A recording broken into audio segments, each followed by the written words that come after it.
টাকা উঠানো শেষ, আমার কার্ড কিন্তু চলে আসছে হাতে। এবার কত রিয়াল উঠেছে সেটা দেখে আপনাদের। দুইবার করে উঠেছে, কারণ ডাবল টিপ করার কারণে। আসসালামু আলাইকুম, কি অবস্থা সবার? আশা করি সবাই ভালো আছেন। শরীর কাজে ঢুকছি যে 1 মাস হয়ে গেছে, তো বেতনও আসছে। বেতন কিন্তু ডাইরেক্ট সারাফার ভিতরে দিচ্ছে, মানে ব্যাঙ্ক অ্যাকাউন্টে। তো আজকে বেতন উঠানোর জন্য আসছি। তো কত রিয়াল বেতন পাইছি সেই জিনিসটা আজকে আপনাদেরকে দেখাবো। আপনাদের সামনে টাকাগুলো এখন উঠাবো, কারণ 1 মাসের বেতন পাইছি। দীর্ঘ 5 বছর যাবত তো বাইরে কাজ করছি, বাইরে আর ভালো লাগতেছে না, সেই জন্য শরীরের ভিতরে ঢুকে গেছি। এখন শরীরের ভিতরে ঢুকছি যে প্রায় 1 মাস হয়ে গেছে। অনেকদিন যাবত আপনাদেরকে ভিডিও দিই নাই, কারণ শরীরকাতে তো বুঝেন নদীর আছে, কাজ করতেছি, সবার সাথে ভিডিও করা যাচ্ছে না সবসময়। তো ইনশাল্লাহ এখন কন্টিনিউ ভিডিও পাবেন। আজকে প্রথম মাসের বেতন দিতেছি শরীরের ভিতরে, কত রিয়াল উঠাতেছি সেই জিনিসটা দেখে আপনাদেরকে।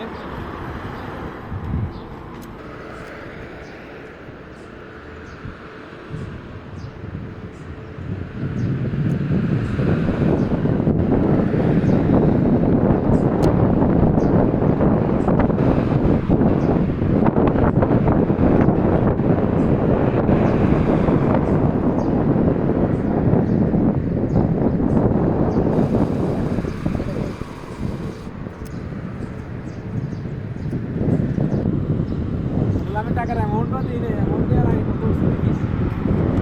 আচ্ছা, 1500 কেছিল যে আমার এখানে ডাবল টিপ পড়ে গেছে, সেই জন্য 1500 রিয়াল লাগছে। তা আসলে আরও টাকা আছে, আরও উঠে দিচ্ছি। ডাবল টিপ করে গেছিল।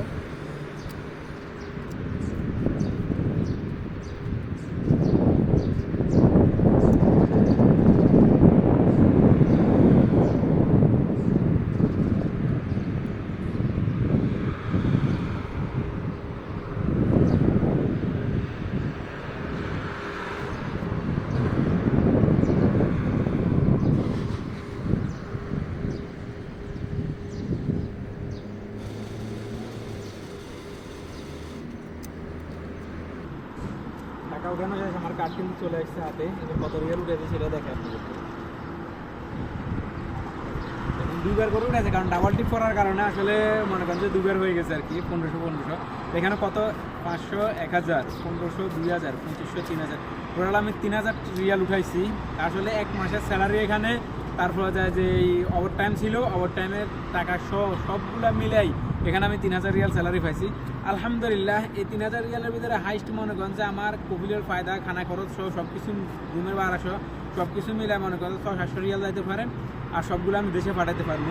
তো বাইরে যদি কাজ করতাম 1 মাসে, কিন্তু আমি 3000 রিয়াল ইনকাম করাটা খুব টাফ হয়ে যায়। 3000 রিয়ালকে বর্তমানে 2000 রিয়াল ইনকাম করাটা খুব টাফ। এখন শরীরকাতে ঢুকছি, আলহামদুলিল্লাহ 1 মাসের স্যালারি পাই গেছি। সবাই আমার জন্য দোয়া করবেন। আর শরীরকাতে ডিউটি কত ঘন্টা, আর আমার বেতন কত রিয়াল, আর কিরকম সুযোগ সুবিধা আছে, আর লোক নিবে কিনা, ইনশাল্লাহ সব কিছু আপনাদেরকে বিস্তারিত জানাবো। সবাই ভিডিওটা শেয়ার করে দিবেন।